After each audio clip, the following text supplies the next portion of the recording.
A very good day to you. I'm Hank Gross, MidHudsonNews.com. It's Friday, May 10th. The news today brought to you by the Galleria at Crystal Run. Merciful Love and Redemption Holy Church and Cultural Center, formerly known as Port Jervis's Deer Park Reformed Church, has been deemed as an unsafe structure with occupancy prohibited following the collapse of part of the ceiling in the sanctuary. The prohibition order was issued May 7th by Port Jervis Code Enforcement Officer David Rivera.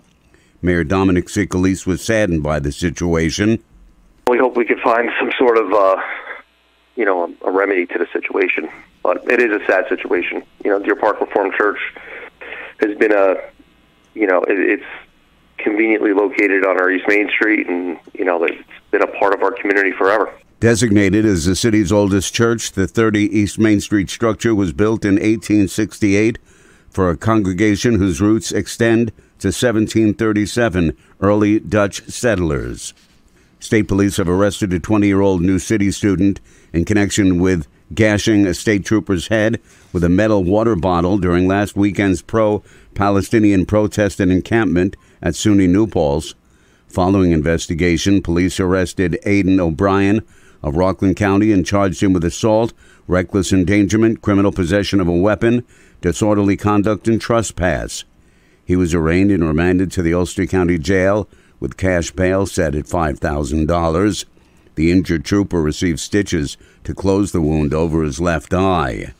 The Correctional Association of New York, designated by law to provide independent oversight of prisons in New York State, released a new report yesterday containing findings for a 2-day monitoring visit to Fishkill Correctional Facility, a medium-security prison for adult men in Beacon. The visit was conducted in July 2023 as part of the association's oversight mandate according to state law.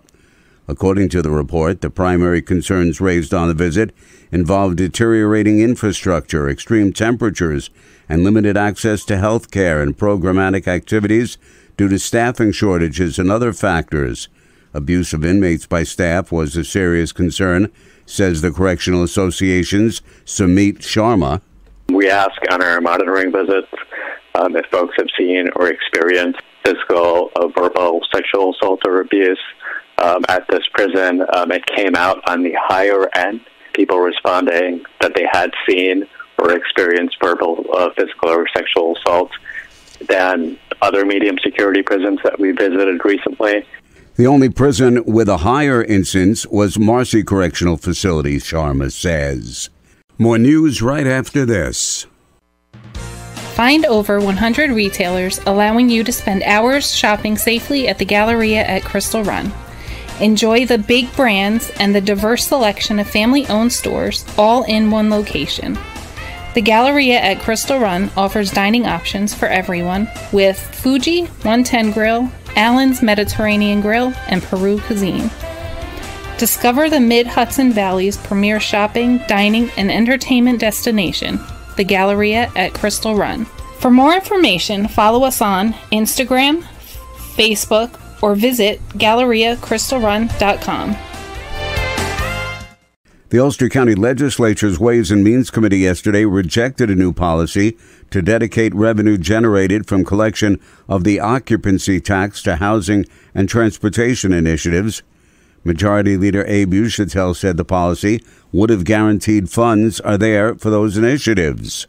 This is a fund that when folks that are building housing or, redeveloping housing, affordable housing, which is what the Housing Action Fund outlines is the goal, having the funding available and having it available in a sustainable way. These projects take a long time to come to fruition.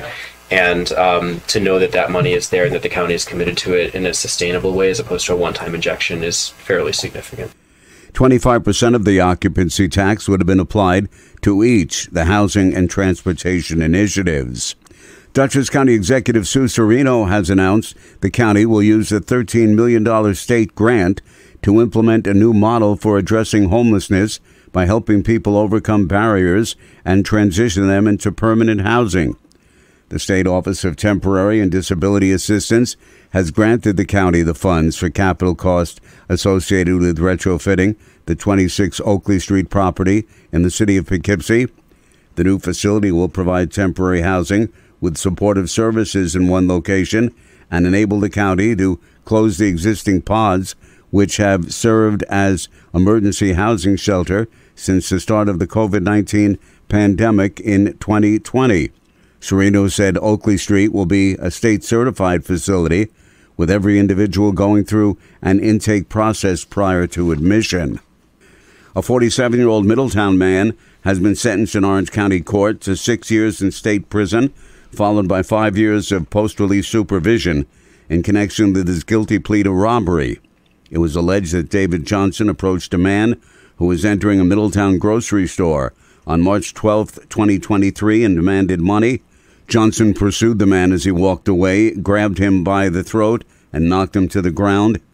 Johnson then repeatedly punched the victim in the face until he was unconscious, took the man's wallet, and fled to a nearby apartment. He was arrested hiding in a closet after police observed part of the attack on a street camera. The Catskill Cuisine Festival will run from today through Sunday. It's the second annual event where celebrity chefs travel to Sullivan County to talk about their careers and conduct cooking demonstrations. Roberta Byron Lockwood, CEO of the Sullivan County Visitors Association, is excited about the weekend activities. I'm Hank Gross, MidHudsonNews.com. The news today brought to you by the Galleria at Crystal Run.